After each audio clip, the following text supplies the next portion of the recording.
Fande namuoza toye order. Fande namuoza ya kirimu agambe ikiba kibe no crossing here. Agambe cut off the road. Ladies and gentlemen, those of you that are following, mwebana mawulire abakyaliko oyo musajja alagidde bajeka abantu simanyi kye bagala kunkola olabye olinga cooking emuntu. To all the international community, my name is Kyagulanyi Ssentamu. I am a presidential candidate in Uganda, but those that have been following me all day, they blocked all the roads. Right now, I'm wearing a bulletproof and a ballistic helmet because I'm fearing for my life. You have just seen a police officer coaching his gun, and now they are blocking the journalists. Anything that happens to me now, there's a police officer called Namuoza and a police officer called Bihembo. They are ordered by Museveni's son Muhoozi and Museveni himself. I want to make this a statement. Whatever happens to me now, whatever happens to my wife now, whatever happens to anybody, I want you to know that our lives are in danger in the hands of the police and the military. I'm a presidential candidate. I'm supposed to be campaigning in this district, but they block the roads all day. The Electoral Commission knows I'm supposed to be campaigning here. The Electoral Commission chairperson is silent. Every evening, the police spokesperson goes on TV and says, I disobey traffic rules. Look what the police is doing. They are closing the roads. The roads are closed over there. The roads are closed over there. This is the Ugandan military. It is supposed to be Uganda People's Defense Forces. But they have come to make horror on us. I don't know if I'm going to be alive in the next 1 hour. But I'm telling you this, and I'm telling the people of Uganda, I want you to be aware who is responsible for my life. Nchida mu Uganda, erimwe namwe n'abana Uganda batulaba wano n'abetolodde ensi yonna yonna. Nabudde Kampala kusaba mwenda ez'ekiro. Nembuga emmotoka twatuuse ekyenjojo nga bagaddewo ekkubo nti Museveni agenda campaigninga mu district eyo. Sinakozesa makubo nabadde mbuzayo dakika 3 okutuuka we ngenda okukolera campaign. Ne batusalako oluguudo ne balugala. Ne batubugisa essaawa 3. Naye mu bitundu ebyo byonna nga bagadde amakubo sina campaigninga olunaku lwa leero lwonna. Eri awo nyina campaigninga Fortportal city. Abantu bajjudde gye bali batulinze. Naye poliisi ezze esalako amakubo ne wano weetulese ng'emaze okuba abantu emiggo n'erabazeemu basazeeko. Kaakati njagala ensi yonna emanye obulamu bwange buli matiga, obwa mukyala wange buli matiga kuba ndi naye, olw'abannange bendi nabo ne bakandidate be tuli nabo. Tetulina n'omusango n'ogumu gwe tukoze. Zize ngamba abantu tebakola fujjo era tewali akoze fujjo. I've been telling people not to be violent. Nobody has been violent. It is the police and the military that are being violent.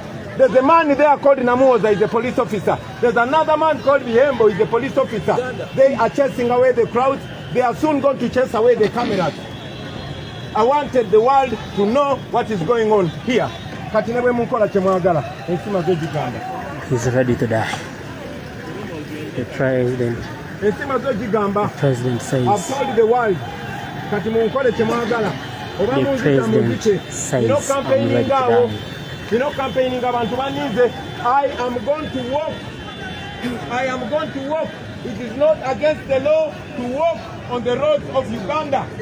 My car has been blocked by the police. I am going to walk. I want to be okay. Let them shoot me for walking on the roads. Let them shoot me for following the program of the Electoral Commission. Let them murder me. Let them hurt me for doing the right thing. Here I come. Here I come. Here I come. The word is simple. Here I come. Oh.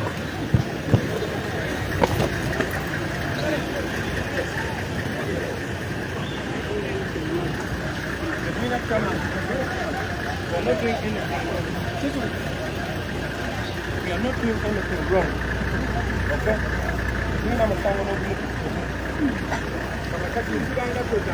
I don't want you to think I'm picking the stone.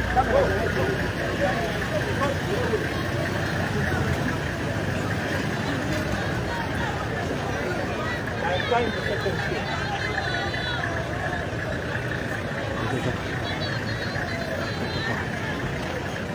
Mutukulire tugende tu campaigning na Moza. We've given you an alternative access, you've refused. We blocked you here because we didn't want to disturb traffic. Did you say disrupt traffic? Yes. And look who is disrupting traffic. See what you're doing. Let me go to the Awuda bridge. I am not allowing you to use this access. There's an access that I gave you, an alternative route. Officer Namoza, you are blocking traffic. You are blocking traffic. I'm not allowing you. That's up to you. You will not disrupt this alternative route, which you know very well, but you have refused. We were flexible enough. Look who is disrupting traffic. If you let me go, I would be on the rally campaigning now. People are waiting for me. The rally is right there. 20 minutes away. Sir, I'm not going to go anywhere else because I don't know there. The rally is right there. This is the main road to the rally. Yeah.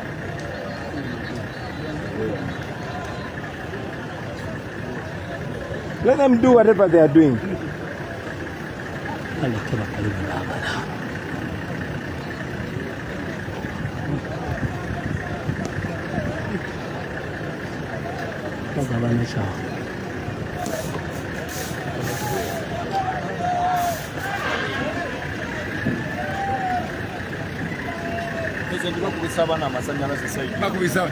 Let the cameras cover that. Hey, Temulwana Nabu, let the cameras capture that.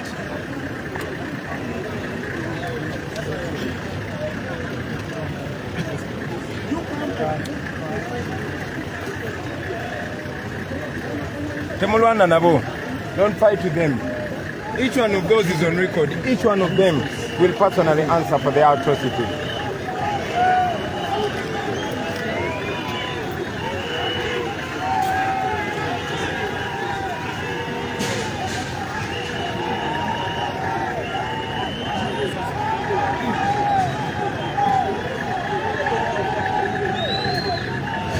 They want to provoke us into confrontation so they can harm us. Okay? See what they've done to me.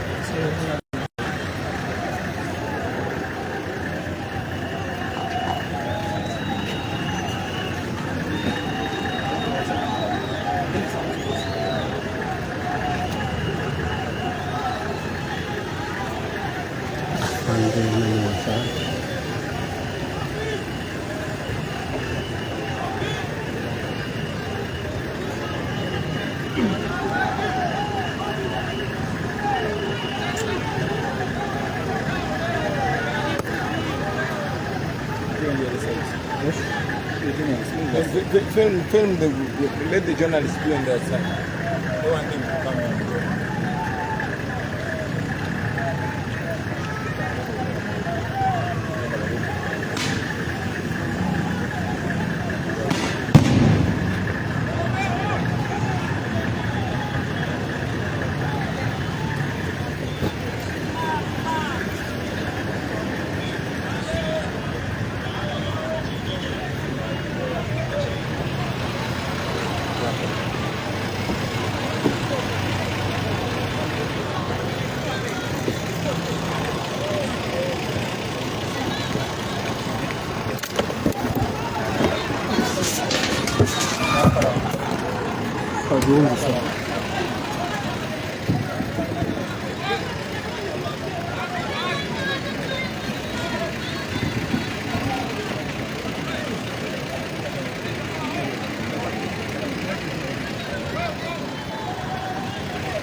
Look at the injustice.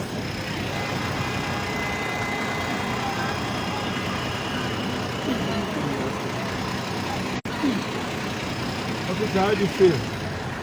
Proud of your uniform, that beautiful national flag, and your uniform. We are not enemies.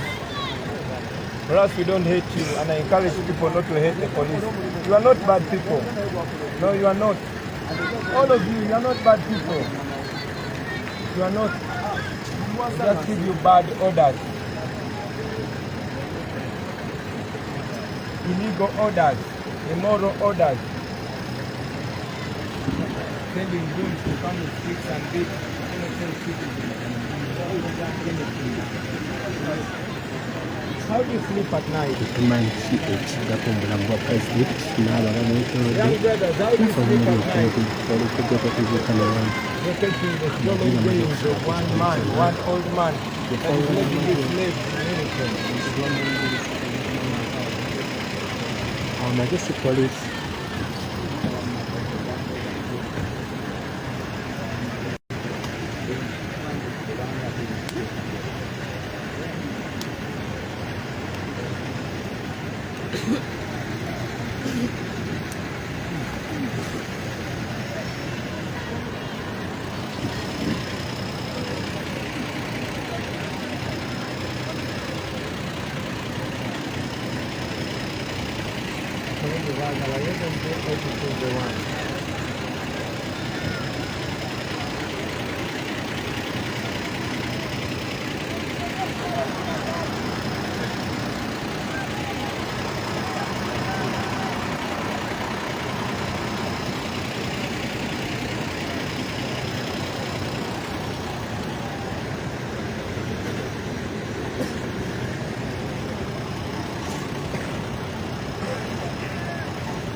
Lord, you can only save the nation. Our respectable police, our respectable army, and we make them do such things, and the international community is watching us, you know.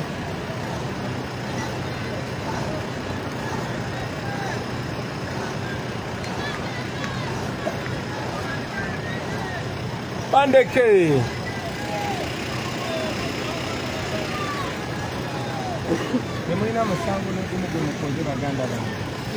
Yeah, they're not committing any crime.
They claim I'm disrupting traffic.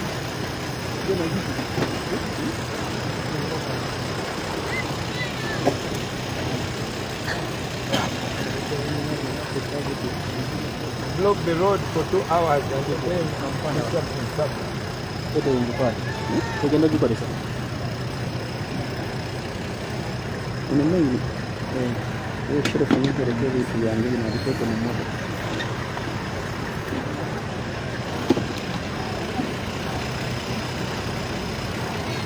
Kwa nini si Bobi na byo benga wera lishimo gisumubule kesimo ujiteke mukasai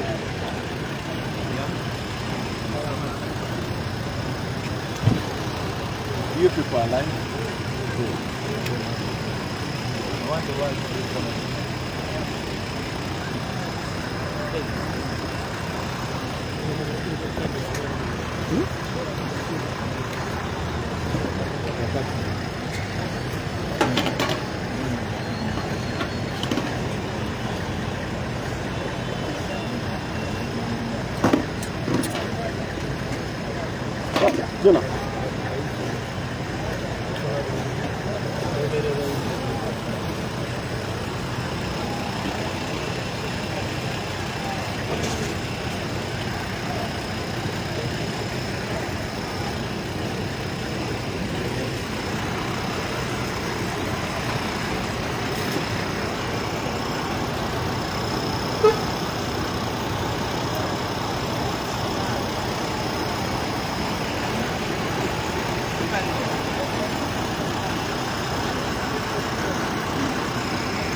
Kyewuunyisa nti poliisi eri mu kwongera mmotoka ng'eziba ekkubo mu kifo ky'okundeeka n'engenda n'enkampeyinga.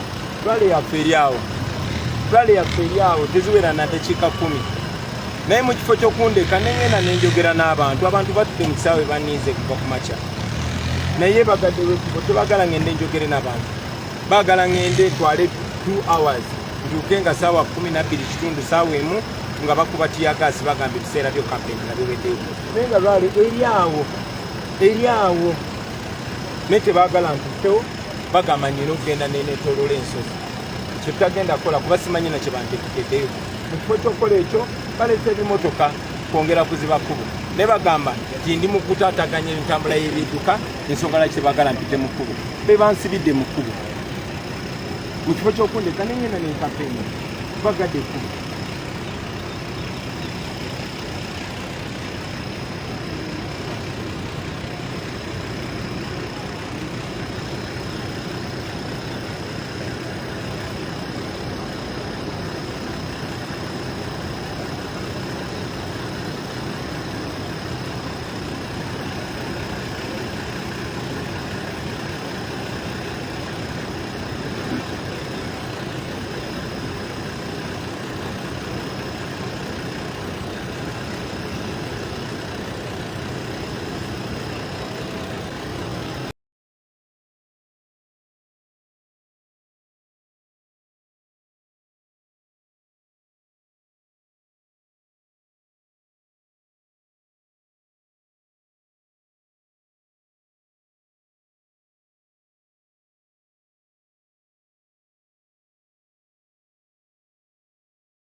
Bwekyali embeera ya bwonkenke ddala ndaba kugizijjafanga omuwendo gwazo gwe sitalabanganako 1 2 3 4 5 6 7 8 9 10 ezijja sitijjafanga omuwendo gwabwe. I'm seeing a mobilization over here. Waliwo wa SFC ayingiddewo ali mu kutowa order ez'enjawulo. Waliwo owa SFC ayingiddewo ali mu kutowa orders ez'enjawulo.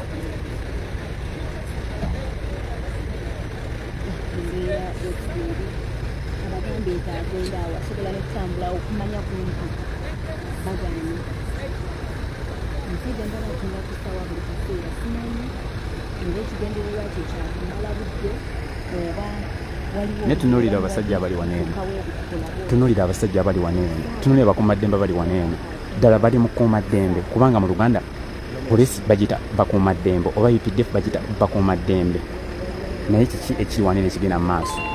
Waliwo mobilization eri mu kugenda mu maaso waneeno nange kankebereko ku MTN yinza okuba waliwo muzira kisa kankebereko ku MTN wayinza okuba waliwo muzira kisa atuukiridde omulango wange. Ennamba zeezo MTN yeeyo ne Airtel yeeyo.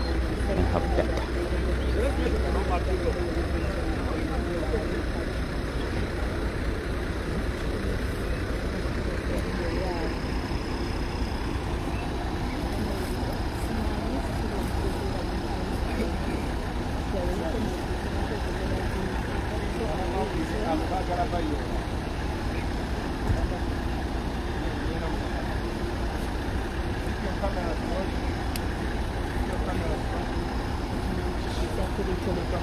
Yes, betolodde emmotoka ya president saawa za kakano. Waliwo ku egenda maaso betolodde emmotoka ya president essaawa ya kakano ogezako basikira area of view mu kafo wendi betolodde emmotoka ya president. Deployment yeeyongedde nkunyonyodde nti waliwo n'owa SFC ayingiddewo ali mu kuwa ebiragiro eby'enjawulo.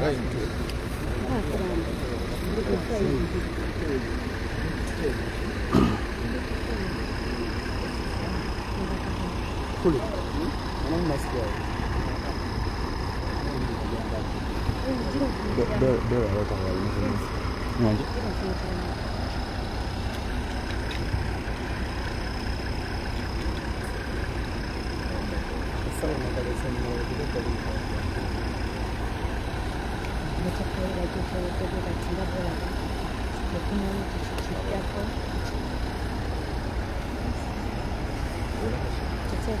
think it is.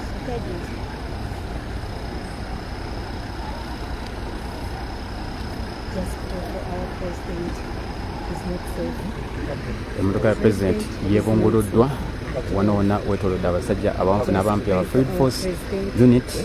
Ekyambalo kye bambadde ekya bbulululu ya Field Force Unit. Field Force Unit deployment yeyongedde.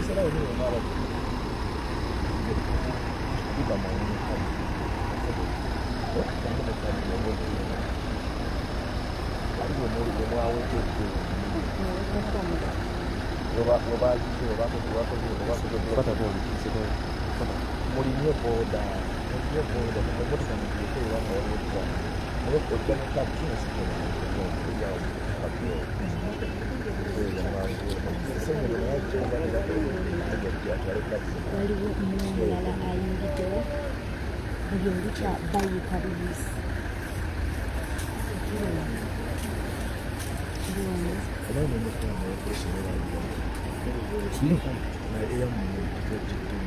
bagikoze ki?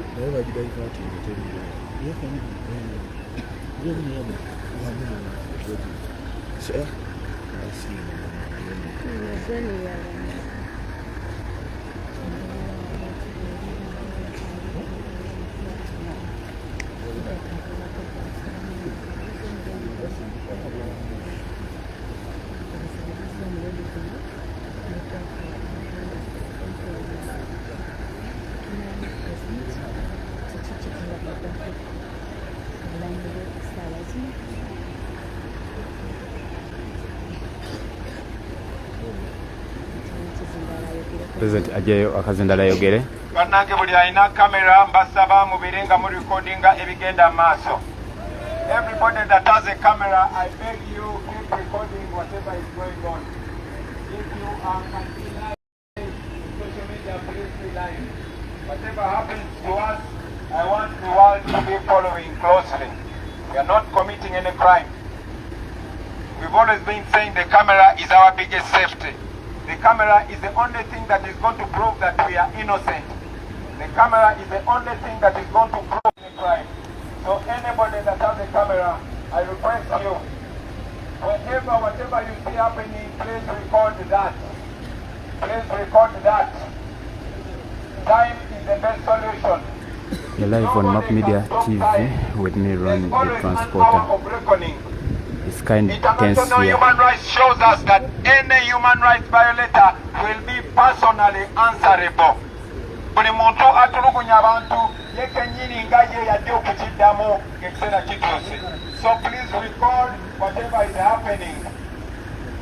Keep recording, don't stop recording. Oba oli eri ewala nga tondaba, just record because I know the military is beating people there. Please record, keep recording. Whatever you record, WhatsApp it to a friend.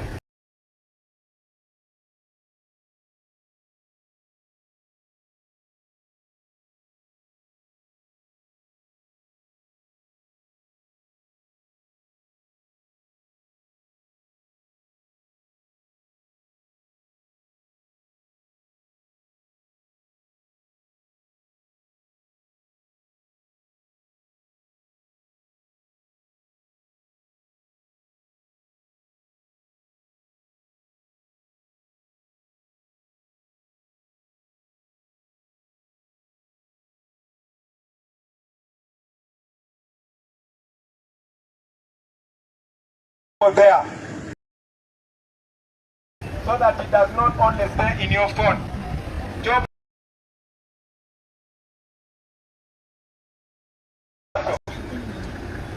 Buli kikolebwa, buli kikyamu kye bakola ku bantu kirecording.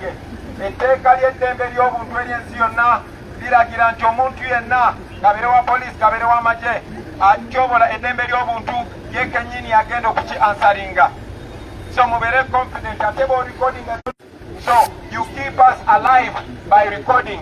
You keep us alive by Yes, streaming. they've started jamming our networks. They've started jamming our networks. is put out They've there. started jamming our Ekiro networks. mugenda kulaba omwogezi wa polisi ng'agamba twabadde tukuba abapoliisi amayinja naye mwe bwe muba mulina evidence abatalina bwasobola kulimba nsi. Ekiro mugenda kulaba omwogezi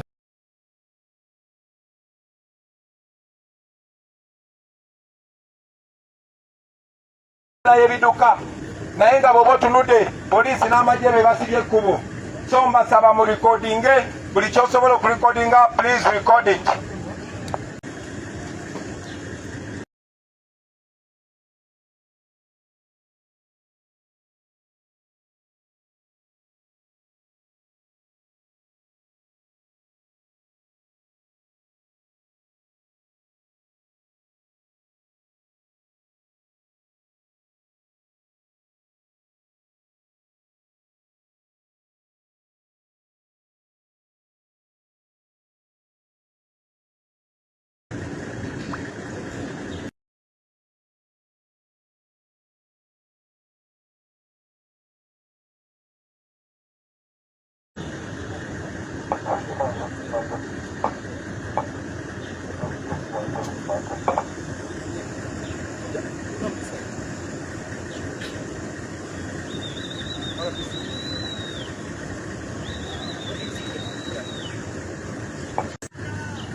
Some time left to proceed to your final venue for the rally.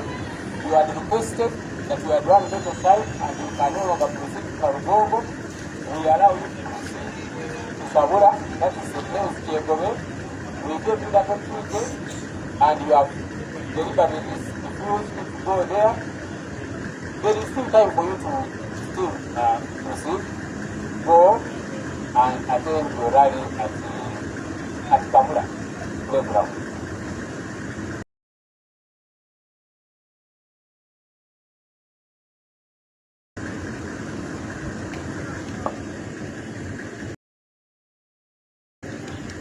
Officer Wabwire, you have been closing the door of the road and opening it. Just less than 100 meters away, you open the road, and by now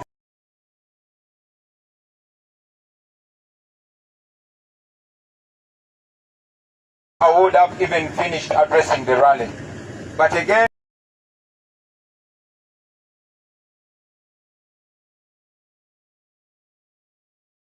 you close the road like you've 19.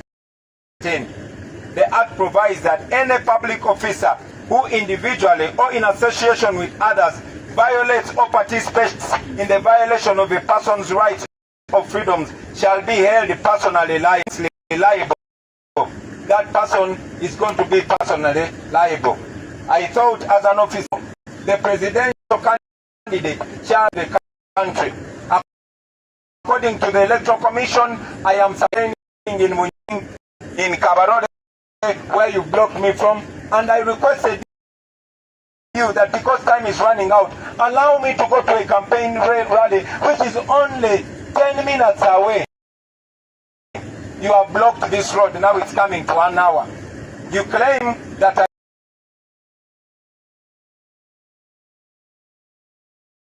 I block, that I disrupt traffic. But look how much I have considered to be non-violent, and that's exactly who we are. It is you, the police officers, that are doing something wrong. I have encouraged notice that you personally and all the people that you're working with, you will be liable for all the wrongdoing that you are doing.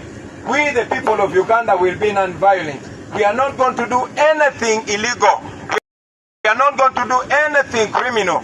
We are going to abide by the law. But we are taking... in this place, you are blocking. You violated me illegally. You've torn my clothes illegally. But I don't hold it against you. Maybe the law will. For me, all I ask of you, please allow me to go and campaign. We have only 1 hour left. Allow me to go and talk to the people. They are already on the rally waiting for me. It is 10 minutes away. Where you're telling me to go and you will not allow me to reach there. It is as if you're deliberately trying to stop me from. It is okay. Don't throw stones. Don't respond to them with violence. Just record the wrongs that they are doing to the people of Uganda.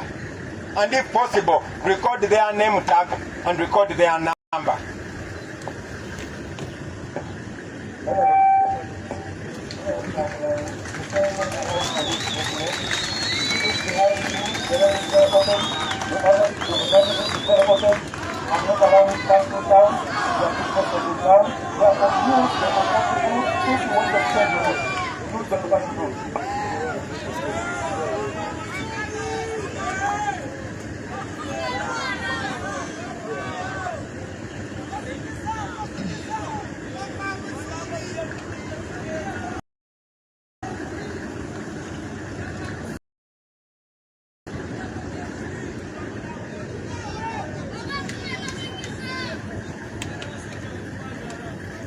Engeri gye tukyalinayo obudde bwa kampeyini ye lwaki seeyogerera ebigambo byange. Bana muli kumpulira? Kati musirikirireko. Mumanyi lwaki Uganda ebonaabona? Amalwaliro temulimu ddagala, tewaliyo basawo, naye bala abasirikale bameka abazze okuganda presidential candidate ogenda okampeyinga. Bannange njagala mulabe bye twogerako bulijjo bye bino. Amalwaliro tegalina ambulance naye laba emmotoka z'abasirikale ezizze just tezaagala presidential candidate agenda campaigninge. Tebaagala ngende ngamba abantu b'Etooro tibeetaaga Uganda empya. Uganda ng'eweereza bannayuganda. Amagye bonya si kubakuba. Poliisi erina kuuma abantu n'ebintu byabwe si kubabonyabonya si kubakuba. Saawa zino ekizibu n'ekyebwa ekigwa Fortportal tewaliyo basirikale bayinza kuyamba abantu. Abasirikale bonna bazze kulemesa Kyagulanyi kugenda campaigninga. Zino zonna zandibadde ambulance. Naye ne kulale gye tugenda ne wana abasirikale we bazze ne bakuba amasasi ne bakuba tiyagaasi. Bamanyi waliwo abakadde, bamanyi waliwo abaana abato. Wadde oze ku operation ng'erimu tiyagaasi bandibadde muze ne ambulance. Naye baze na mundu, baze na miggo, baze na tiyagaasi. Eyo Uganda nkadde. Mu Uganda empya tetujja kugula masasi, tujja kugula makerenda gajjanjaba abantu bammwe. Mu Uganda empya tujja kuinvestinga si mu mmotoka za patrol za kubonyabonya abantu wabula mu zi ambulance. Kati kanfune n'omukisa okwogera ne bana abasirikale. Dear officers, we are not fighting against you. We are fighting for you. I want you to imagine a new Uganda where that uniform is respected, where citizens of Uganda will find you and they feel like they have found safety. They feel like they found their protection. Because by law you're supposed to be our protectors. You do a great job. That is a noble profession. But I want to remind you that you are not a colonial police. The colonial police's duty was to beat the Africans that we are talking about, the ills and the injustices of colonialism. That is what you inherit. That is wrong. You are not a colonial army, my brother, in the UPDF. That soldier attire is very, very honorable, but they are making you abuse it. I know that what I'm talking about affects you too. When did you last have a good meal with your family? When did you last take your children out to a fun place? You are not different from doctors. You are not different from medical workers. You are civil servants. That uniform is supposed to bring you closer to the people of Uganda. When the people of Uganda see you, they are supposed to feel safe. They are not supposed to be running away. They are not supposed to hate you. They are supposed to love you. We are not at war. But look at the armored cars that you bring to attack a small man like me, armed with only the truth and the Uganda flag. Are you not ashamed of yourself? How do you speak? How do you sleep at night? What are you going to tell your children? That I'm from duty? I'm from beating an innocent citizen? I'm from humiliating a presidential candidate? Are you proud of your uniform? Are your children proud of you? That is wrong. That is not what we're supposed to be doing. But I promise you, my brothers and sisters, in a new Uganda, you should be respected. No senior officer is supposed to give you illegal orders. I've said it many times. that there are no bad police officers, there are no bad soldiers, there are only bad commanders. We are not your enemies. Even if they use you to beat us, I cannot hate you. And I encourage the people of Uganda not to hate you. You are young people. Many of you are almost the age of my son. Therefore, you should enjoy a better Uganda. You are going to live in this country long after Museveni is gone. Museveni is in his 80s. Why is he making you an enemy of the people? Why are they spoiling your name? Uganda is supposed to be respected. More than 500,000 people died because we wanted democracy. Democracy means institutions are independent. Democracy means people are free to talk to the citizens so that the citizens of Uganda can make an informed choice. Freedom means you don't point those guns at innocent citizens. You're supposed to point those guns at criminals and enemies. We are not criminals. I am standing on top of a car. If I'm breaking any law, I could be arrested. There's enough manpower to arrest me here, but they cannot arrest me because they are shy. They are ashamed of themselves. They are only enforcing orders of one old man. He says he's protecting his gains. But the people of Kabarole, the people of Soro, what gains do you have to protect? What have you got in 40 years? You police officers, what have you achieved in 40 years? Think about where you sleep. Think about your health insurance. As a police officer, I want you to remember, some of us who read history, some of us that have lived long enough, there were police officers' children are supposed to be educated well. Are you sure your child can go in the same school with your boss's child? Are you sure the Uganda Police Force is offering what you deserve? Are you sure this that you are doing, is that what you swore to do? When you are enrolling as a police officer, you swore. You swore to observe the law. You swore to be officers of the law. But you're being used by one police, covered by people that come from the same area. You know exactly what I'm talking about. You know very well the injustice that you face. Some of you have been in the police for so long, but you know that promotion has to depend on the tribe. You know that promotion has to depend on who knows you. We want to change that in the police. We want to change that in the military. You are the only institution that they are using to keep the people of Uganda as slaves. I tell you, my brothers, my sisters, in a new Uganda, you are also going to benefit. When we talk about salaries of civil servants, we are not talking about only doctors and nurses. We're not only talking about teachers. We're talking about soldiers. We're talking about police officers. You keep awake at night to do wonderful work for the people of Uganda. They're supposed to put you in a position where we respect you. In other countries, when you're moving in a train or in a bus and a soldier comes, you stand up and you give a soldier a seat because there's a good relationship between the citizens and the soldiers. In a new Uganda, when the citizens find you, they will leave their seat and the police officer will sit because they will respect the police. But right now, they see you as enemies. That has to end. There must be a time like that. You and I are still in Uganda for a very long time. We are young people. In fact, you are younger, me, I'm old. So what we are doing, what we are saying, is for your benefit, my brother, my sister. We are not fighting you. I'm not saying anything wrong. Inside your heart, you know I am saying the truth. That is why your bosses don't want you to hear that. You know I'm not lying. You know I'm not doing anything wrong.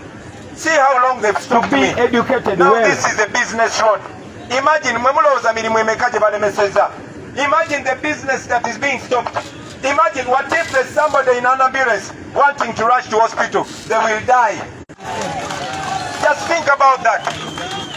Think about that. Somebody has a very important meeting in Fortportal or a very important meeting in Kampala. But because they have to stop Bobi you are talking to people, they cancel everything. The whole country has stopped. We have to change that. The project is not Museveni. The project is supposed to be Uganda.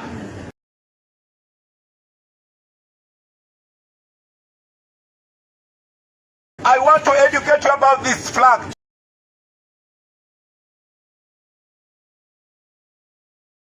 This national flag that you proudly wear on the left hand of your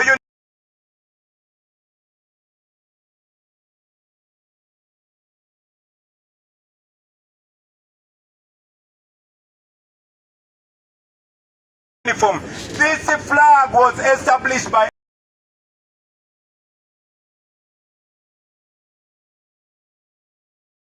our grandfathers and grandmothers. They had your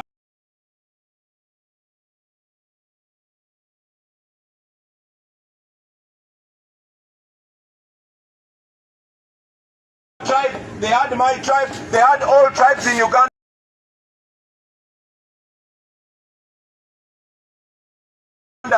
These people came together to get independence from the white people, and they put a country. We are the grandchildren they were talking about. They were talking about you and me. They knew that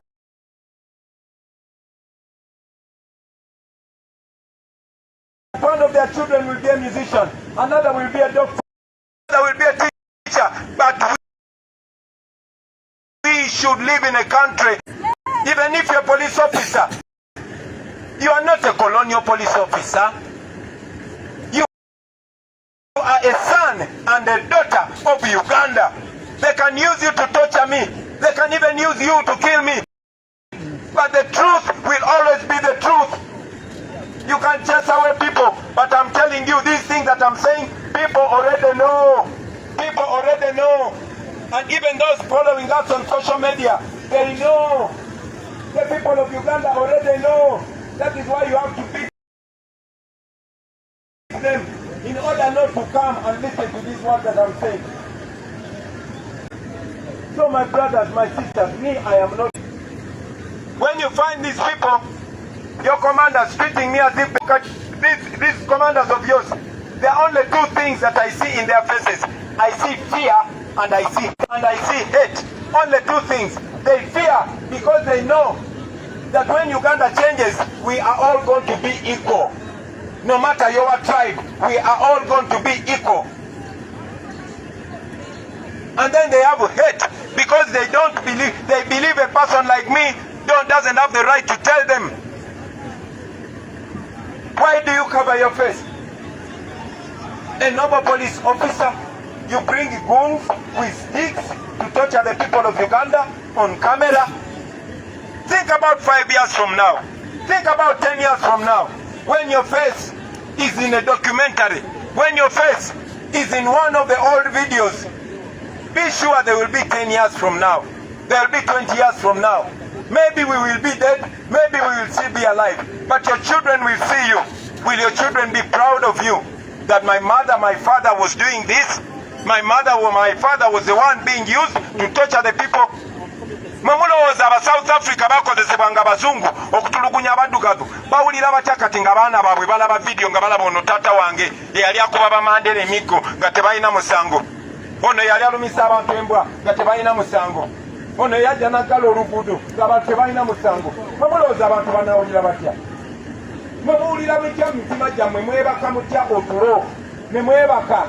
Abaana bo bagamba otya? Nva kompyuta enva kukola, nva kuweereza ggwanga. Ono muli mu kuweereza ggwanga oba muli mu kuweereza famire emu? Muli mu kuweereza ggwanga ddala?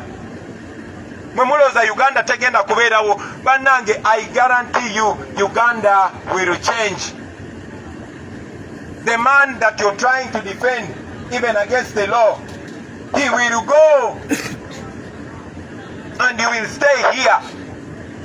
And like I said, you will personally be answerable for the things that you're doing. You can stop me from reaching the people, but good enough, I am sure, even now as we speak, majority of the people in Fortportal are watching because we have social media and they are following. This that you're doing is wrong, my brother, my sister. But I don't blame you. Kati kambagambe ne kino. Babosi bamwe wano babalaba. That is why you cannot even show any remorse. Your bosses are watching you. But on the 15th of January, nobody is going to watch you. You can make a noble decision, dear police officers. You can vote out a government that orders you to torture people and vote in a government that will respect you. I will never allow any of your commanders to humiliate you. So I am asking you police officers also, when you go to vote, vote for the right thing. Umbrella. When you go to vote, vote for the right thing. Vote for freedom. Vote for a new Uganda. Banange balamusiza mwenna bali mu basi. Leze bobiwine wamwe basirike wano. Abasajja abajja tebaganye ne kampeyinge. Abaana ba St. Juliana schools egayaze waffe.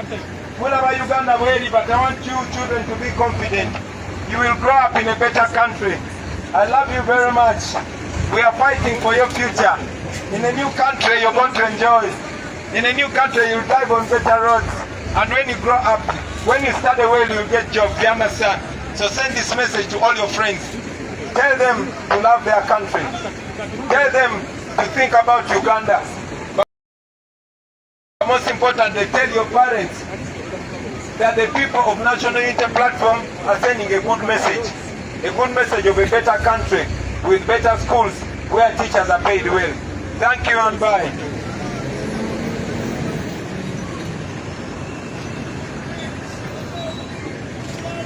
Hello.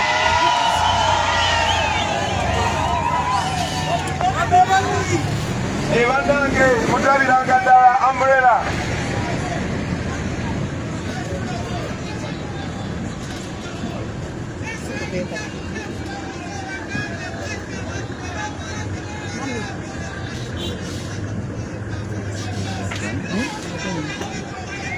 Freedom will come. Freedom will come one day. Freedom will come. One day you're going to remember this with pride. One day this memory will come back to you and you will feel proud that you stood on the right side of history. Even only waving to me in show of solidarity, it warms my heart.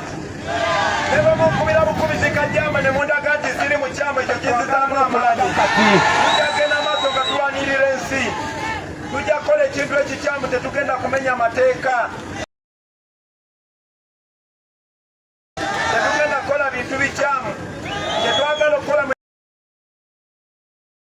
Uganda empya kyetwagala n'okulaga kati. Tetugenda kubavuma. Tetugenda kubakyawa. Tugenda kola ekintu ekituufu.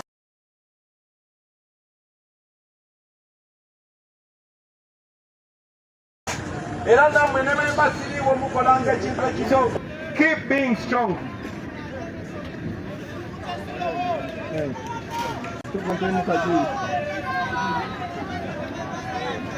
Babi soko mpe kumazi nyweko mali njogere n'ebirala.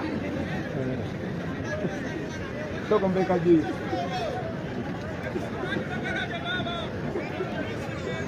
Maniga abantu. One man plus the truth is the majority.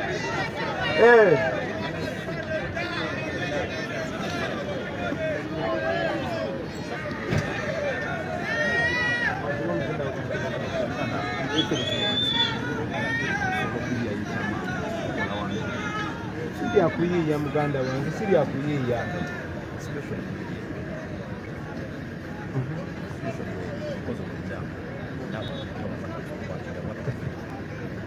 Jam, you are my brother, okay? We Twakulana will come. Okay? We know each other. You know, see, chichamu chendi mukola muganda wa. Omanyi the presidential candidate. Omanyi, you know, campaigning. No, the option is one. Munzikirize ngende campaigning ngobude temuna bakugwawo. As simple as that. Munzikirize amateeka gye googera muganda wange. Amateeka gye googera. That is what the law says. Allow me to go and campaign. Simple.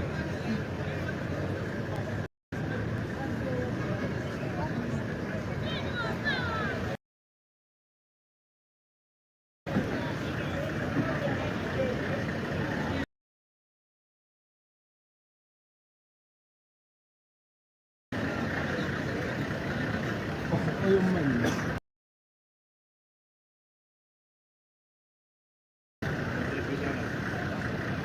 you imagine?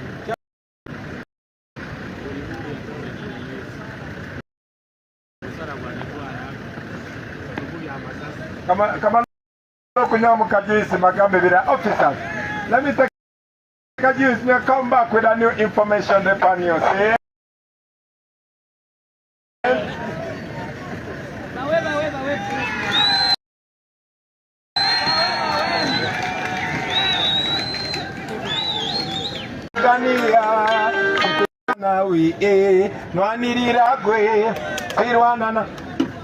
But officers, dear officer, the gun you are carrying is worth $2,000. Look how your gun is looking better than you. They pay you $400,000. $400,000 is what they pay you. But the gun you have is $2,000. Why does the gun look better than you? That gun is a weapon of destruction, but you, a human being, a weapon of construction. A police officer should be respected. You are going to retire from the police. You should have a future when you retire. But even Wazalendo, you the soldiers, is not helping you. For all of you, I want you to think about the people like Afande Omara. Afande Omara Mumumanyi. You officers, think about people like Afande Omara. And how we mistreated people. And how we ended up. May his soul rest in eternal peace. We don't hold it against him. Think about people like Afande Kawesa. Think about people like Afande Chirumira. You are just a number. You don't matter. You should get a leadership that gives you dignity. Of course, that leadership will not allow you to beat people. But you need better pay, better housing, better health insurance. You deserve that. Can you emulate you?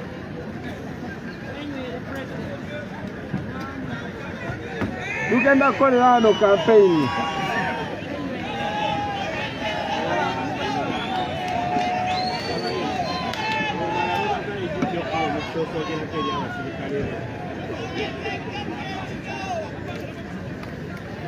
My check 1, 2. You see, my friends, don't feel bad. Don't feel bad. I know there are tens of thousands of people waiting for me at the rally. I feel terrible that they've blocked me. But I want to thank I want to thank these officers for giving me chance to talk to these officers. But I am sure each one of these ones, they have taken the message.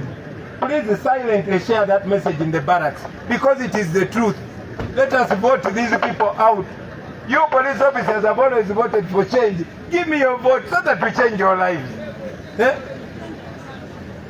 We can change our country. We can change this our country. And we, of course, Bihembo cannot listen because it's protecting stolen gains. But I'll tell you, my brother, in a free Uganda, you'll also be better.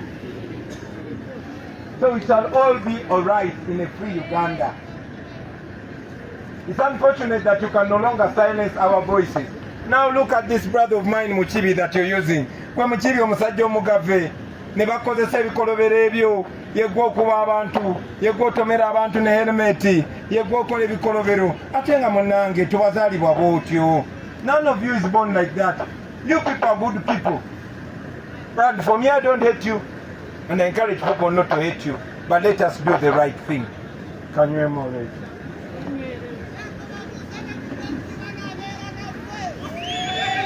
Mubokisi tebajja kubeerayo. Mubokisi tebajja kubeerayo. Temufaayo message abantu bonna bagifuna. Era nammwe mbawa amagezi. Mukole bwe mutyo mukozese TikTok, mukozese Facebook, mukozese social media yonna. Bannayuganda bonna kati balina social media era bafuna message. They can no longer stop us. Democracy dies in the dark, but it can no longer be the dark anymore. We are all going to be free and Uganda is going to enjoy its future.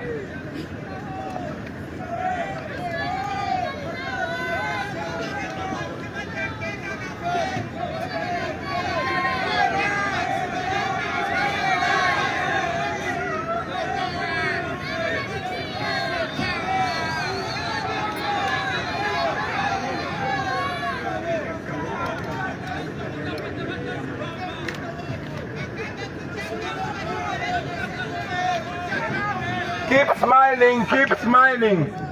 Ne bwoba obonaabona tokaba amaziga mu maaso gaabwe baagala nnyo okutumenya emitima. Buli omu awe munne amaanyi, be each other's strength. Bannamwe mbayigirize birungi byokka about Uganda. Don't keep enmity on your heart. Okay? We as a generation, we should choose love, because enmity is too heavy to carry on somebody's heart. Don't see them as your enemies. See them as the people. I'm a Christian. Jesus told us to forgive them because they don't know what they might do, man. People power. Our power.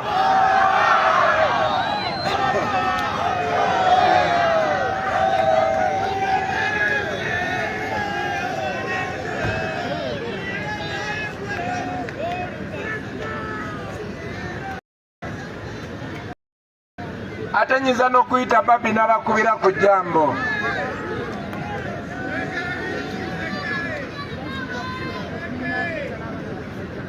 Don't allow them to cut us.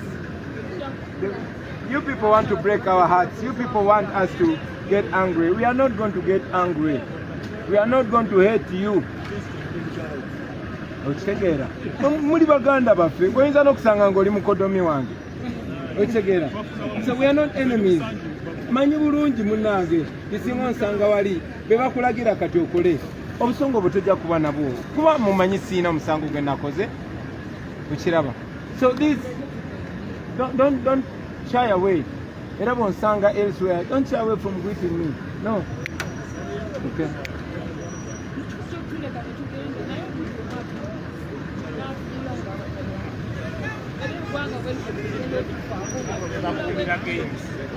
Yeah, no, zamulaba be bakumira gains. Be bakumira gains mbalaba.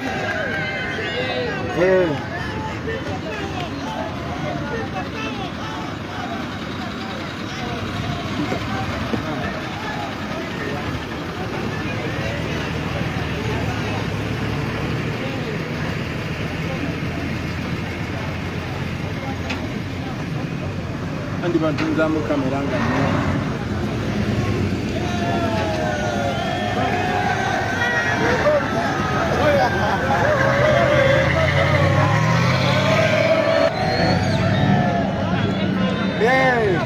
we're not poor.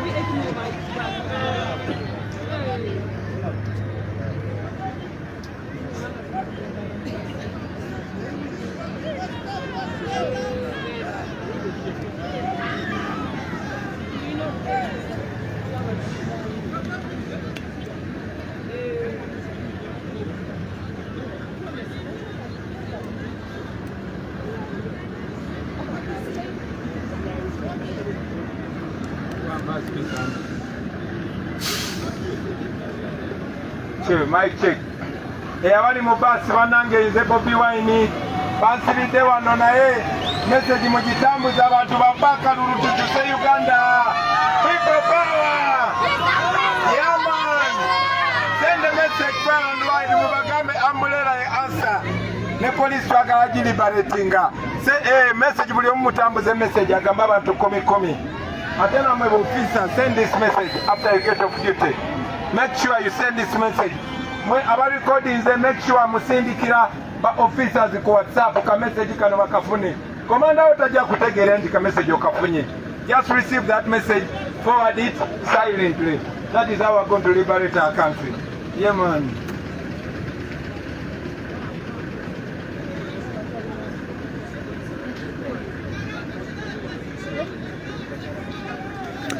Alright, abatulaba erinnya nze Buganda Ronald Mugenyi okuva ku makya sisobodde kuba nammwe olw'obukosefu bwe nina naye maze nenzija ku duty empise nga nina okujja mbeerewo nsobole okubaweereza.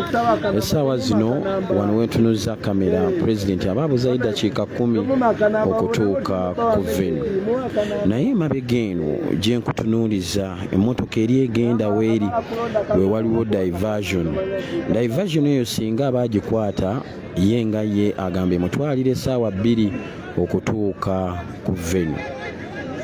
Ebyokwerinda bino byolaba jjafanga zino zijjuddemu basirikale aba SFC, ndabawo kanbale zirimu aba SFC nga siza poliisi waliwo emu 2 3 4 5 6 ziri 6.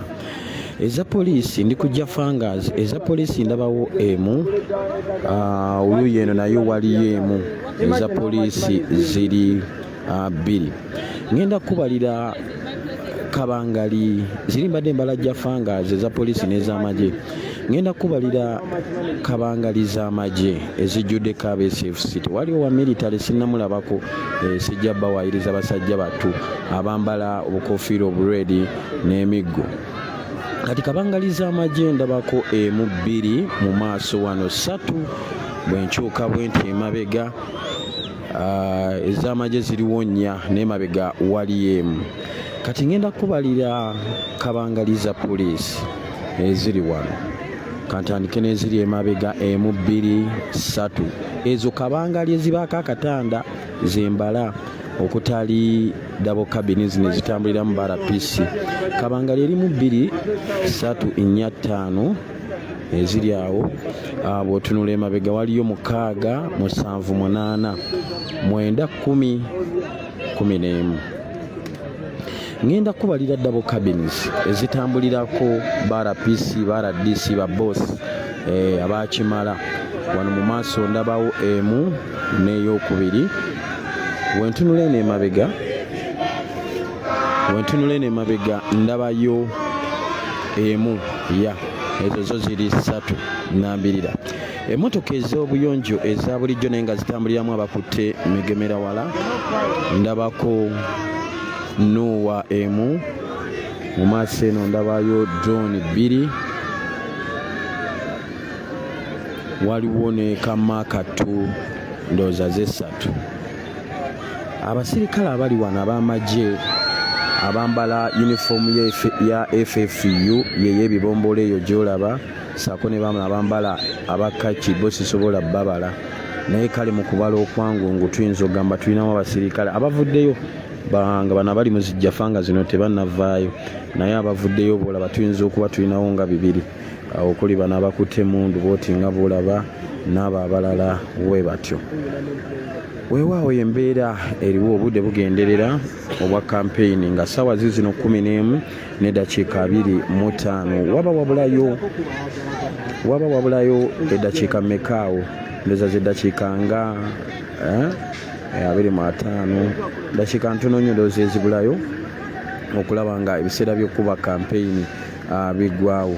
Omwami gw'olabye mu kkooti ey'ebbulu azze n'ayogera ne RDC munange nekyewuunyisa baakula ne Bobi Kamonchera bwamutuuseeko n'amugamba Mr. nkumanyi bulungi nnyo twakula ffenna, oli muganda wange, mundeke ngende enkampeyinge wano wentunudde kwe kumpi, lwaki munkukusa? Mwasoose ne muŋŋaana oyita mu Fortportal nti Museveni mwagenda okampeyininga, ate ng'ekituufu kiri nti nange mwenina okampeyina, akakiiko k'ebyokulonda mwekanzikiriza ne ŋŋonda ne mpita mu byalo, naye ne venu ey'okubiri ngisazizaamu ne ŋŋamba kaŋŋende ku venu ey'okusatu kubanga olugendo lubadde luwanvu gye mumpisa, naye ne mu venu ey'okusatu nayo mwagala mpite wala. Lwaki toyogera n'abasajja bo munnange bandeke ngende enkampeyininge? Omwami oyo RDC abadde awo mweru mu kkooti eya bbulu yabangambye deputy RDC azzeeyo n'ayogerako n'abanene babitogi ba RPC ba DPC baani, naye kirabika kikyagaanyi ne guno guliko ndaba nga kikyagaanyi. Akyagezaako okwogera nabo bamuleke amankinge straight paka ku venue, naye kirabika kikyagaanyi. Esaati y'omukulu yo bagiyuzizza dda nga bw'ogiraba, yafuuse omukono gulinga gwa Gomez. Abasirikale babadde bamusikasikaawo eyulisa omukono gulinga gwa Gomez wenjogerera.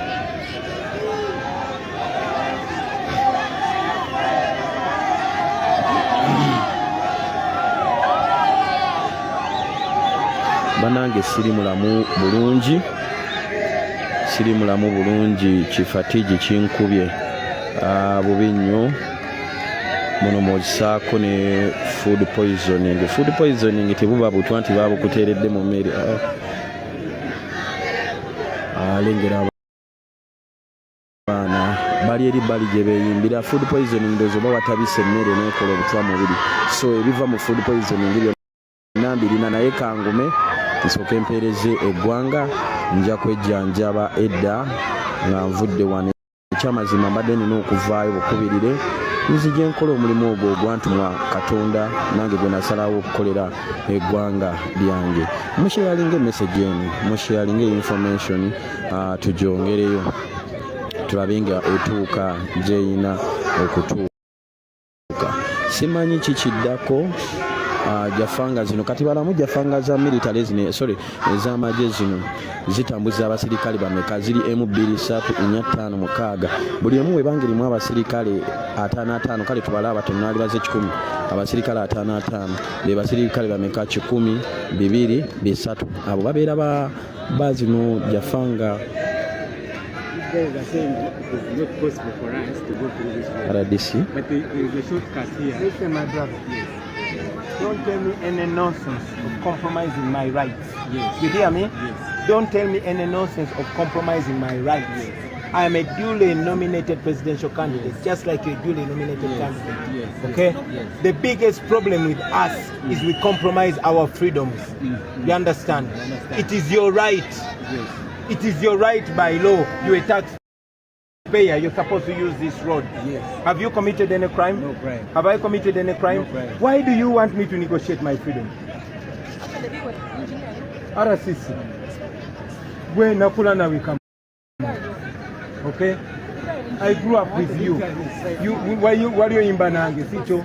So, what I'm talking about, I know. Okay? I grew up with you. Just about kungamba, compromise your right. I'm not doing anything wrong. Go to RCC, you're not an officer of the law. You're not a public servant. You are actually going to mulimu, you are security officers.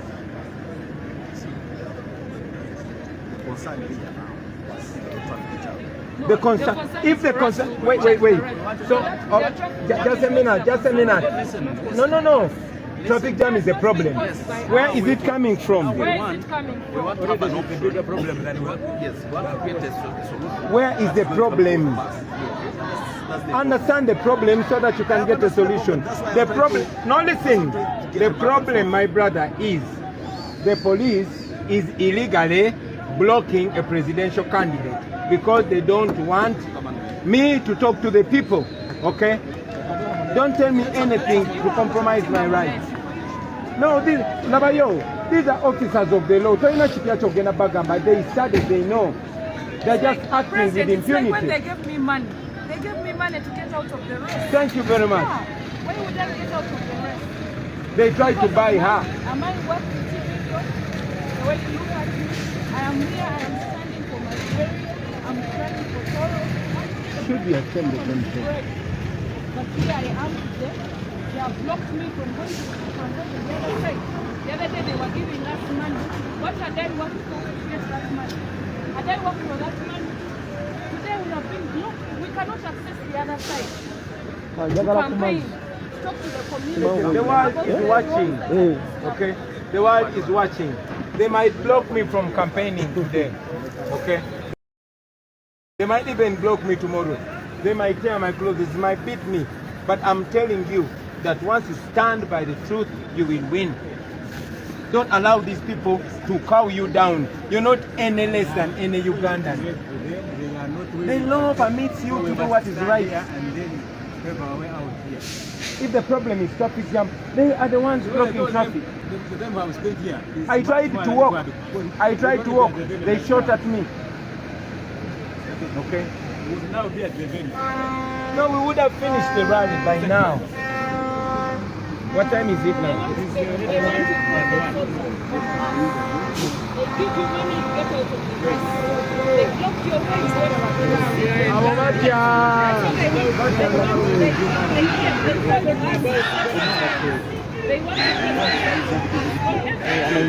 our rights. You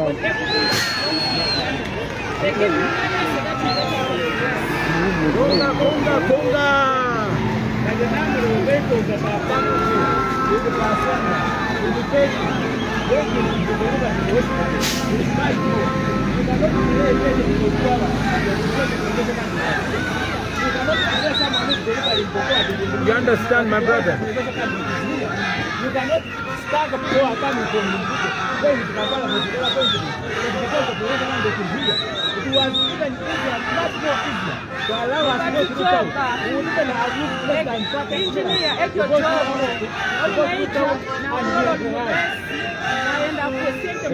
That's very true. Hata niko hapa balomba tujoga na batengeneza kwa kitu tulichokuwa tunataka nuru ita choko kuna kitu wanaivana mtoko wali naita na kwa place na kwa milioni 5 na rest of them hapo kuba na choko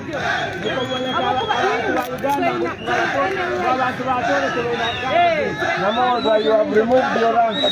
You're hiding from the camera. Apande Namoza, you have removed your rank and you're hiding from the camera. And in a few minutes you're going to be hiding your name because you are ashamed of yourself, my brother. You see how powerful the truth is? You can beat it, you can tear gas it, but at the end of the day, there it is, the truth. Hey, you have removed the rank because you are ashamed of yourself. What you're doing is wrong. You are abusing the uniform, you are abusing the rank. That's why you removed them. Did you even earn them? Or they promoted you just because you know somebody? And the people that you're using, because they are coming from the wrong side, they don't get promotion. And they know a senior officer remains on sergeant for 20 years.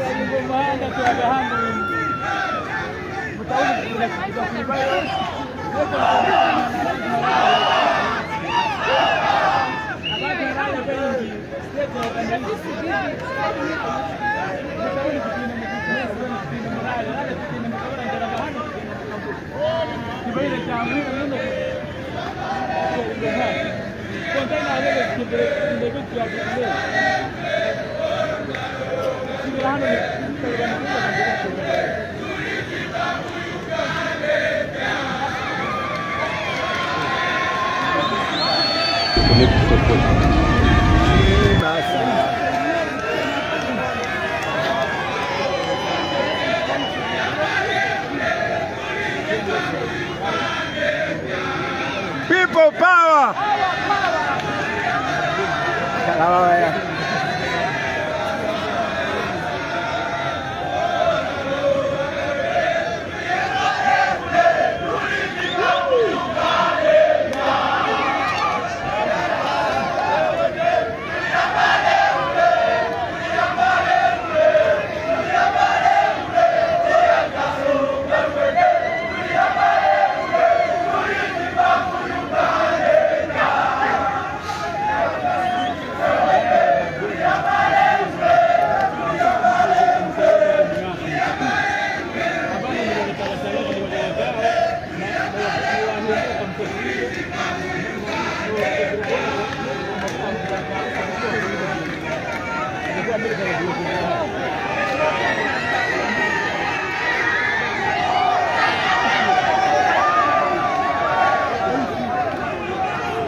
Bapikinze da vibe.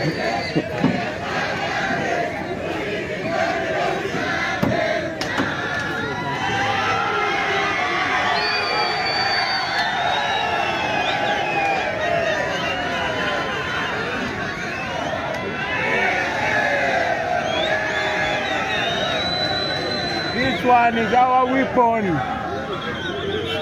This one unites us. This one makes us equal.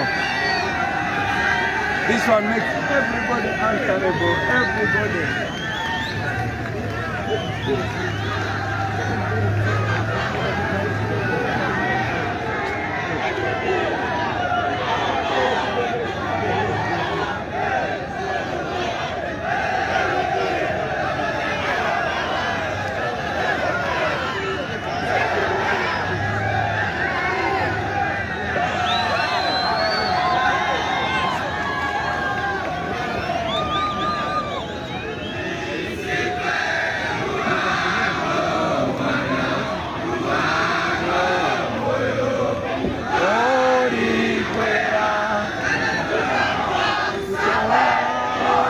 Abaana bafukamidde batandise sinza Mukama. Munzikirize esimu eno tezuuminga nsooke njijjeko nkomewo. Ka endingera ive eno njijjeko nkomewo. Temuvaako.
People power! Our power!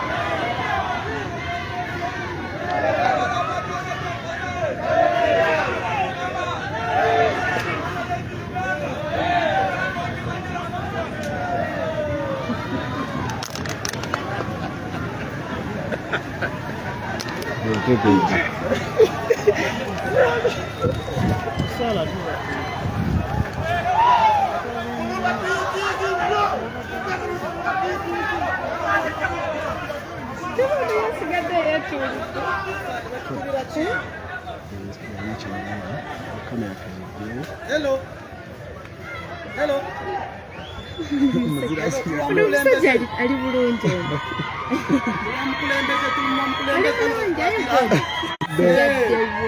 Bano balinde bonna badde. Nolora abantu niko bakubahambya polisi letuhambyahambye omukulembeze bamukwatira hano batwitira omuhanda kino okuraba mbatera tiyagasi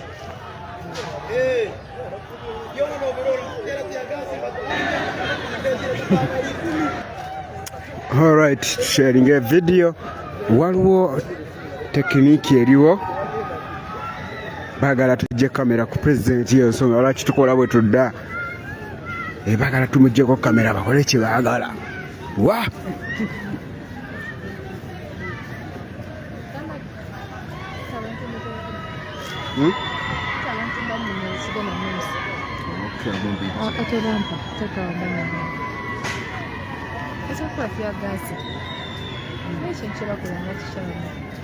Abaganda bange mwasiibye mutya mwasize mutya olunaku olwaleero nga bamulaba tuli wano mu Fortportal. Leero pulezidenti abadde alina radi 3 Bunyangabo, Kabarole and Fortportal City. Naye zonna literally zonna akubyeko rali emu eya Bunyangabo esigadde bamulemesezza zitto. Tuli wano, we've been standing here for the last 2 hours. Eno deployment gemulaba wano abalage deployment neno yonna around balage 360 deployment. President bamulemesezza okugenda abadde wano kusaawa 10 nga n'essaawa ez'okulekerawo kampeyini nga tezinaba kugwa naye ne bamulemesa ne bamugamba I don't want to do it but hey twongera obajjukiza nti nno lino eggwanga ligenda sigalawo ne bwemunaabanga mwe temukyaliwo. So temutononera ggwanga, do not take back our country to the dogs. Tusaba busabe bannayiri neggwanga abanayiffe mu bagenda okuwangalira, abanayiffe mu bagenda okusigala, tubadde kyate temuli twononera n'amatiyagasa atuusi.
omuggo oguli mu maaso eri kati kirabika bagenda kukkaanya bamuggulira agende kuba obudde buweddeyo naye tebajja mukkiriza genda ku veni naye bakubye buli muntu ayinza oyimirira ebbali w'ekkubo n'amuwubira omuggo ogunyooka mu maaso eyo bonna babagobyewo kibooko olaba wa militale ng'agoba omwana mu redi asala ekkubo n'amuzemba alright.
Because we cannot make this system.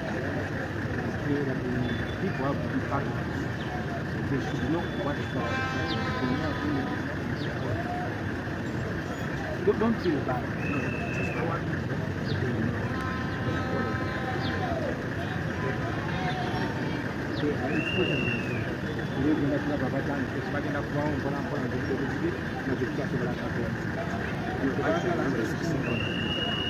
But no bagala. We're getting like 5 minutes, 10 minutes. We cannot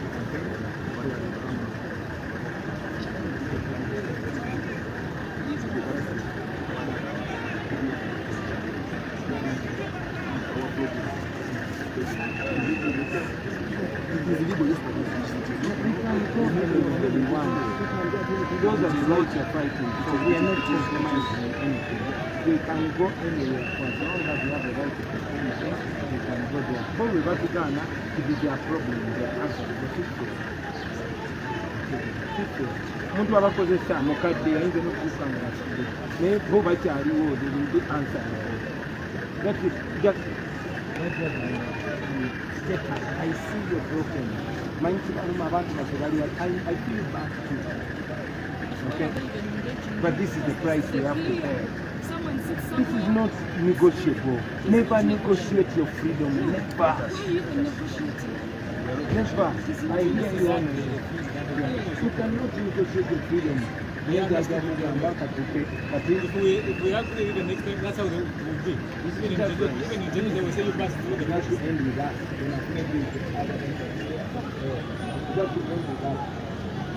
If you compromise, you will not do anything. You have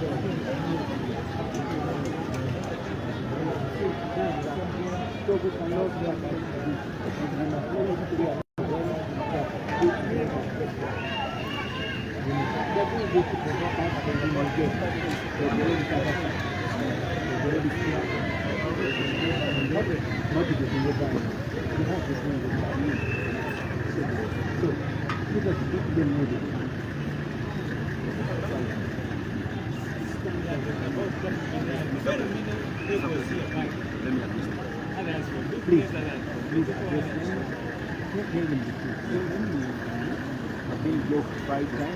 now tell them I'm only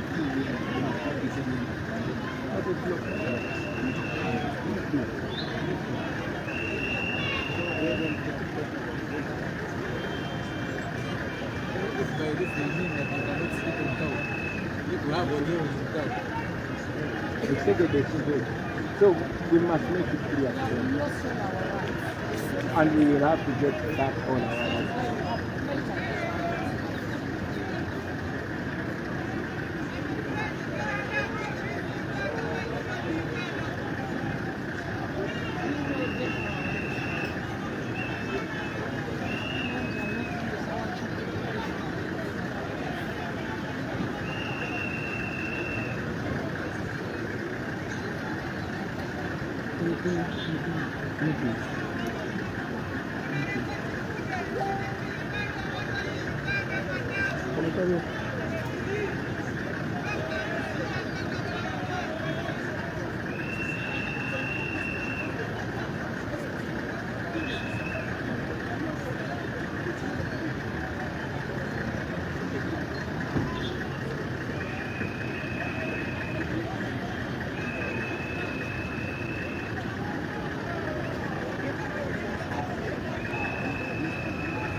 Balinga muzini jamii.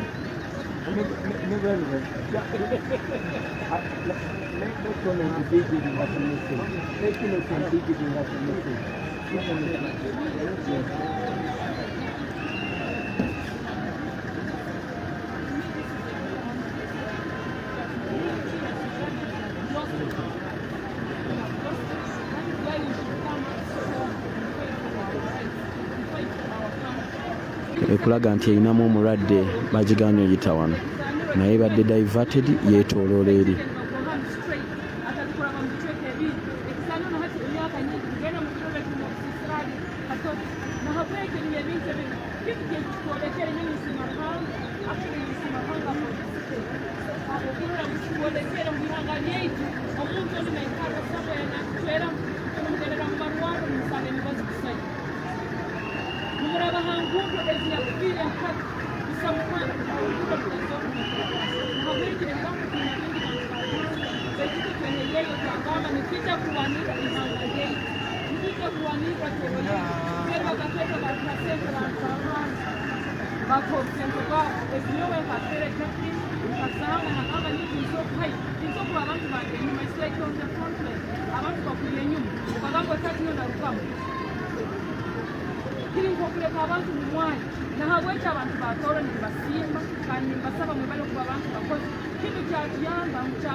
People power, our power, NUP, kunga toro kunga, kunga Uganda kunga, sina munu mkama wa toro, ya kaya gilena wa abazi presidential candidate, alimtuweka, vitutasu kutuamu, kaulilila kajina kubamu mkama, kaulilila kajina mkabula wa hano wa iso, wana abantu wanda basikira hazuto, tuwabudiro mkuona, mbakora hoki, abantu basimikena mukabura abatu kabaleka bakabala bamukuko ya kustraight batakayo obiro kona mubasimike na abatu bye bintu by'abana kora ngwitwe bina koyongera mamani kerwaniro olina itara kulina ikasenta mungiye mukiturakimu batwarahanga n'abanyentuko munsi abantu bali mu marwaro bali abantu bali mu marwaro nogenda mu mirwaro mu marwaro agahanga lyona nosanga tusanga yunivasi baita omuntu akalire na sente mundu ziturire kiko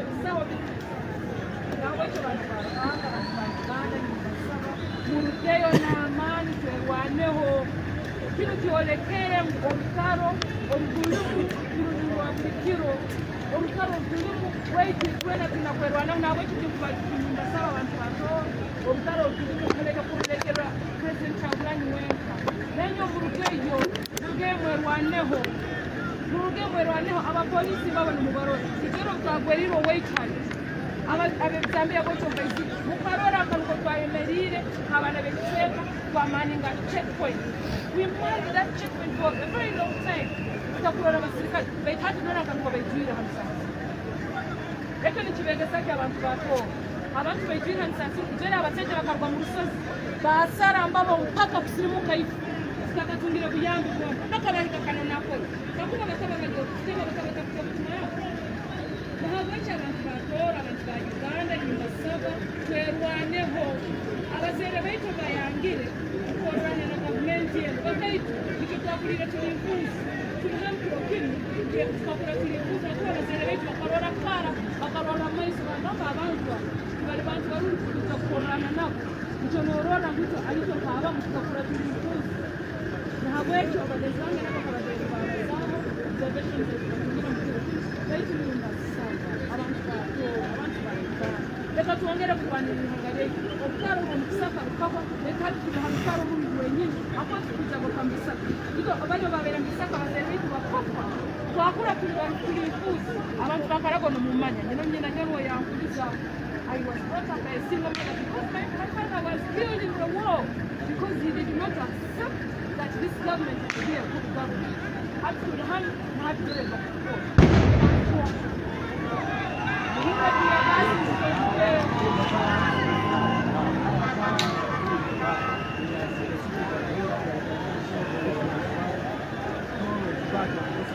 Bago ni Uganda ndio asili ya dynamic and also the great hotel. Na mimi tuko huku ni kitu kingine kidogo tunaona leo. Na sasa ni safari kushoto tuko kwa Marekani kwa support movement Tanzania who is duly nominated and by law is supposed to be here. Now being here mobilizing people from all corners of this people really within the line of the city. I'd like to show that the city has people even when Bazor Choro, honorable innocent Bazor Choro. The way they had abantu wa Uganda ni bamanya kukirana abayobozi bakora na NRA. Bageza kuhabihisi yona kujoleka abantu bato kugoyinde bisabiki ba NUP yo banamuntu fulani. Eki wageneza kuchukua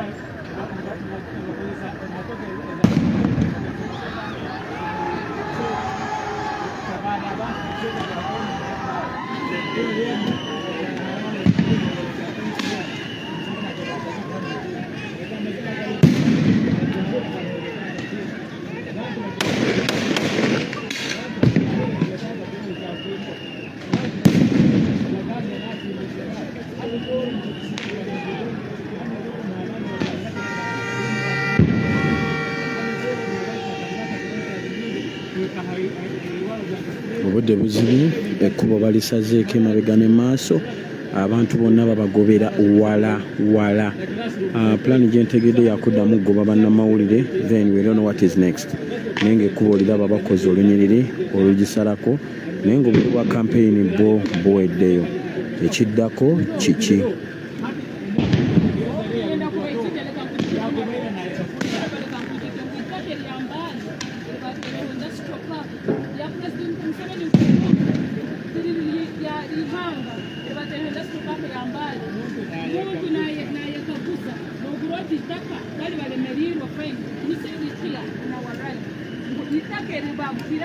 industrial park over 75 factories.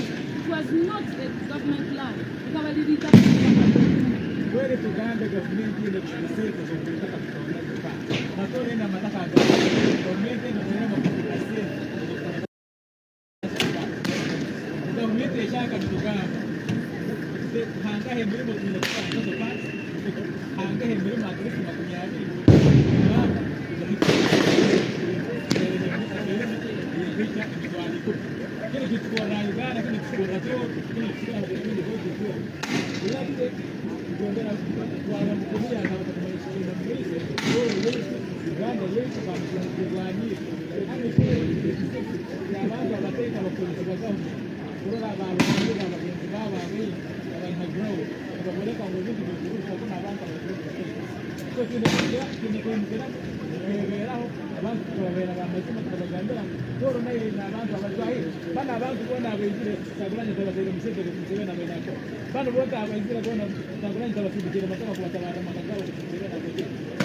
First of all, call in your municipality in Western Uganda. Choka dora nguni batotito abakungo kuhusu. Dora mali nibatuta ito sahazini. Abanyakwina akataunya bakura yo kuteito mungu. Etaunya zindi zona zikura kuraini. Abantu abahiro siku. Bali have budget yenini. Bekito we are operating on half our budget as a city. Na habwekitu ndikujirenga abana batoro. Abantu wana mbaini warora beto election lakini. Tuagamba leta tujiye kuna section lakini. Tubalite toro yetu. How can a whole city operate on half the budget? Can come to the city and Basibah. Now, what people in the video, now what about Kubasaba Mukisatv? Mugene in my way too. They have your Kwanka Tango Center, Avant, and a Kura Nakura million. Akukule. Ekyo kueleka mutakubara mu magezi. Oleka kumweleka. I was approached by some people. I got a lot of calls. Of course, I don't want to mention their name, so that I am held accountable because it was not a straight deal. But we got a lot. Some of them, because our country, we saw them the other day. No personally, transport. I was not in this area. Actually, I was in Kabarole. I was supposed to come here and receive that money, but I refused. Kabanga knew he's talking to Korean, he's talking to your way. I was sent to take over. You're not done. You're not done on the cutting is so. Now I want to one of us that is in one and was so good. Now what did you do? Can't scare me around. You know, actually, President Chagulani Center, wherever the Munara, wherever the Munokiro, Kualeka is yon. We had Sahazin, we don't have any rights. So from Kingston, or Budo of Cosamina Kurabaho, Mugambo Tarurabaho, or Abemsa. ekyo kikukoleka mbuyozo kena rate yona oboragana mwirwaro okasanga emibazi etaliyo tena muntu wena to hold accountable abantu mwenu mugenda mu marwaro nimugenda nusanga emibazi teri nibaha baba bahere feedback wahati kudenzera mu marwaro feedback at home where do you escalate to na people you escalating to mubaloni batwasene bagamba mutulere mutongera kubibazaho ukatuhesente mu rest mu game muruke mu opposition na hawete bintu ebisaliza abantu bantoro abantu ba Uganda kurora mali yitu hati cyayetwera mu abanyarwanda abantu bakaramoto ito waitantu kahiriho omunyororo kwa mantisho bantu baruhanga hano toro nebyo kule bitwine bibyona kahirwa mantisho abakuru abantu baita bakiro wingi bali mu bunaku mantisho neri mu Kabarole district abana bazimbire emiti mu Kabarole ito nebyo kule bitwine beko nebyo kule sanga ngo abantu bali mu bunaku naho kinje kugireyo twagamba twita kubalize kutuga chetu twita kubaliza kuronyeyo aho cyakabere ho twita kusigara nkora kintu basa tubasima muna abantu kira abanyakolekere amani agataka babo hano mutoro tubasima muno mwebale muno kila nagatraga kira kubasima abantu bana naho bwetu moyongereyo kuwanira ihanga yetu kuli urumutaro rwa Rwenzori ndo wachungiri hanga na watu kino kinakwenda hanga tutabahunalisa kino kyabaira hanga kino tukiza kuchungiri hanga nimbaraganisa urutaro rwabera rubona amasasi agatekiro rubona nuko gachungiri hanga lino na habweke kino kinakwenda hanga kino tutabahunalisa bweke kibana baba sikala babera mutaro rundi abagambire nawo bana abantu bakitabo bana leta kwegondeza Mungu tuseme abakaitumbetu noma mtakawanga bamukira umusamu bagomba guhareisa leita kuba mtenda Mungu wetu yahikiri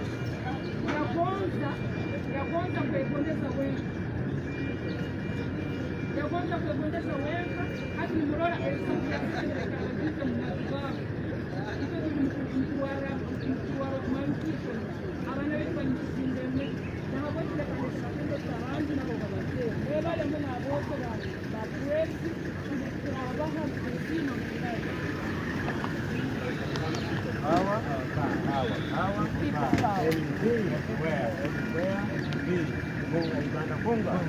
Funga wa president funga diwani funga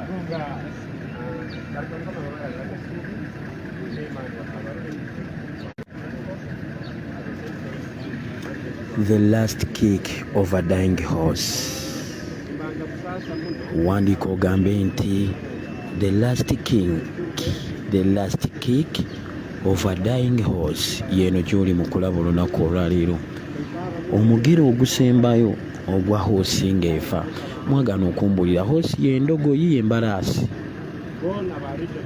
The last kick of a dying horse yeno gye muli mu kulaba endogoyi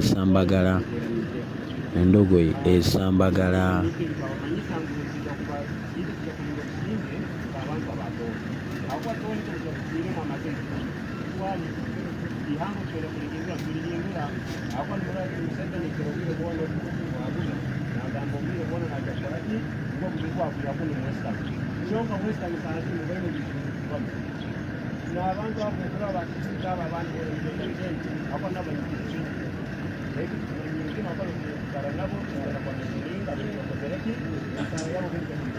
yonna timu yaabwe yabasi kweri essaawa zo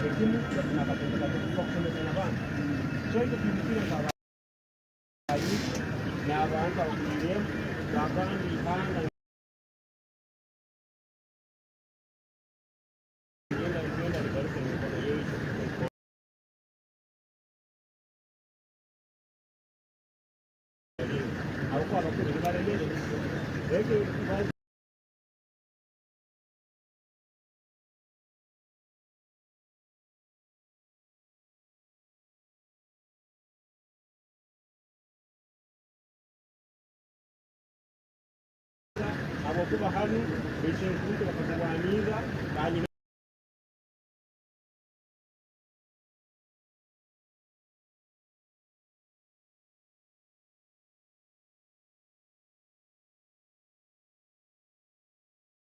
abandi bakujya mu bitaro nisenyowe saa zino alikuwa Banka ya wote bahari ikaangaliza kusemea kwa bamu kwa hiyo Simba sikaangalia bila bamu yani basi serikali na mtanga kutoka kushirika baadaye yale ya gongo ile baadaye ile wale kuna maana kwa wote tunapenda kuruka nyangamo na ile karaba